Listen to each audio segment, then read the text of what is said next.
Hi అమ్మ నాన్నలు. చిన్న చిన్న పిల్లలు ఉన్న పేరెంట్స్ మాత్రం ఈ వీడియోని స్కిప్ చేయకుండా చివరి వరకు ఖచ్చితంగా చూడండి. అరే, మా నాన్న నిన్న నన్ను మా అన్నయ్యని బెల్ట్తో బాగా కొట్టారా అని క్లాస్లో తన ఫ్రెండ్తో చెప్పుకున్నాడు ఒక బాబు. ఎందుకు కొట్టారా అని అడిగితే ఫోన్ చూస్తున్నామని కొట్టారు అని అన్నాడు. మరైతే ఫోన్ చూడటం ఆపేయచ్చు కదరా, అప్పుడు కొట్టరు అని అన్నాడు. అప్పుడు ఆ బాబు ఒక ప్రశ్న అడిగాడు, అరే మీ డాడీ నిన్ను ఎప్పుడైనా కొట్టారా అని. లేదురా, మా అమ్మ నాన్న కొట్టుకోవడం తప్పు అని చెప్పారు అని ఈ బాబు అన్నాడు. ఈ సంభాషణ ఏ క్లాస్ పిల్లల మధ్యలో జరిగి ఉంటుందని మీరు ఎక్స్పెక్ట్ చేస్తున్నారు? 4th class, 5th, 6th? అదే సాడ్ పార్ట్. ఇది ఎల్కేజీ పిల్లల మధ్యలో జరిగిన ఒక యథార్థ సంఘటన. ఎల్కేజీ వయసు పిల్లలంటే ఎలాంటి మాటలు మాట్లాడుకోవాలి? ఒక కొత్త పెన్సిల్ తీసుకొచ్చి, అరే నా పెన్సిల్ మీద బ్యాట్మ్యాన్ బొమ్మ ఉంది, స్పైడర్ మ్యాన్ బొమ్మ ఉంది, లేదా నా పెన్సిల్కి వెనకాల ఎరేజర్ ఉంది అంటూ చిన్న చిన్న విషయాలకు సంబరపడిపోవాలి. లేదా అరే నిన్న సాయంత్రం ఏమైందో తెలుసా, నేను మా ఇంట్లో జారి పడ్డాను, దెబ్బ తగలలేదు కానీ నా నిక్కరు పర్రుమని చిరిగింది అని పొళ్ళు నన్ను నవ్వుకోవాలి.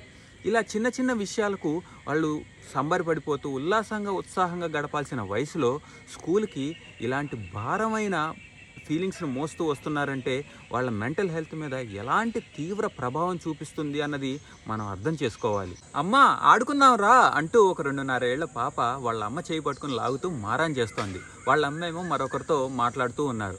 వెంటనే ఆ పాప చేతిలో ఫోన్ పెట్టి ఒక సిమెంట్ బెంచ్ మీద కూర్చోబెట్టారు. అంతే, వాళ్ళ అమ్మ తిరిగి వచ్చే వరకు ఆ పాప తల నుండి వెన్ను వరకు ధనుస్సాకారంలో వంగిపోయి చూపుడు వేలుతో ఫోన్ని పరపరా పైకి కిందకి గీకుతూ ఉంది.